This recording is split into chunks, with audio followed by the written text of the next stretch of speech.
Hi friends, welcome back to Likhita's kitchen. ఈరోజు నేను మీకోసం ది బెస్ట్ టమాటో నిల్వ పచ్చడి ప్రిపేర్ చేస్తున్నా. దానికోసం ముందుగా స్టవ్ వెలిగించుకోవాలి, అందులో కడాయి పెట్టుకోవాలి. ఇప్పుడు మంచిగా కడిగి తడి లేకుండా తుడిచిపెట్టుకున్న 1 కేజీ నారు టమోటాలని పెద్ద సైజు ముక్కలుగా కట్ చేసి కడాయిలో వేయాలి. ఇప్పుడు అందులోని ఒక 50 గ్రాముల చింతపండు వేసి మూత పెట్టి 10 నిమిషాలు మీడియం ఫ్లేమ్ మీద ఉడికించుకోవాలి. 10 నిమిషాల తర్వాత మూత తీసి కలిపి ఇంకొక 5 నిమిషాలు మూత పెట్టకుండా ఉడికించుకోవాలి. స్టవ్ ఆఫ్ చేసి బాగా చల్లారనివ్వాలి.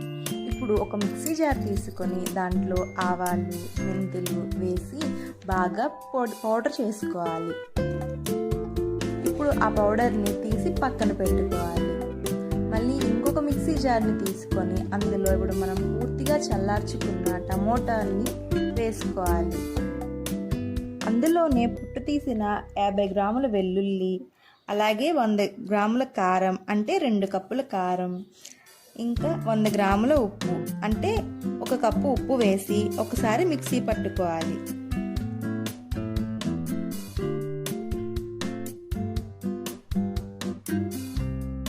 ఇందాక మిక్సీ పట్టుకున్న ఆవాలు, మెంతుల పొడిని వేసి బాగా మళ్ళీ మిక్సీ పట్టుకోవాలి. ఇప్పుడు పచ్చడికి తాలింపు ప్రిపేర్ చేద్దాం.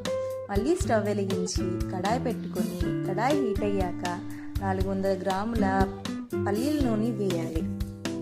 ఆయిల్ బాగా వేడెక్కాక కొంచెం ఆవాలు, అలాగే జీలకర్ర, శనగపప్పు, మినప్పప్పు వేసి బాగా కలుపుకోవాలి. ఇప్పుడు తుంచిన 4-5 ఎండుమిరపకాయలను వేయాలి. అలాగే కొంచెం కరివేపాకు కూడా. ఇవి వేసి వీటన్నిటిని బాగా వేగనివ్వాలి. ఇవన్నీ బాగా వేగాక మనం ఇందాకలా పేస్ట్ చేసుకున్న టమోటాలను కూడా వేసుకోవాలి.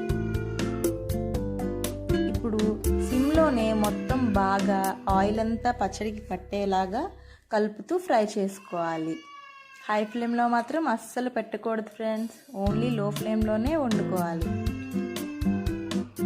ఇప్పుడు స్టవ్ ఆఫ్ చేసి పచ్చడిని బాగా చల్లార్చుకొని ఒక డబ్బాలో స్టోర్ చేసుకుంటే 3 నెలల నుంచి 6 నెలల వరకు స్టోర్ ఉంటుంది. ఓకే ఫ్రెండ్స్, మీకు ఈ రెసిపీ నచ్చినట్లయితే లైక్, షేర్ చేయండి, సబ్స్క్రైబ్ చేయడం మర్చిపోకండి.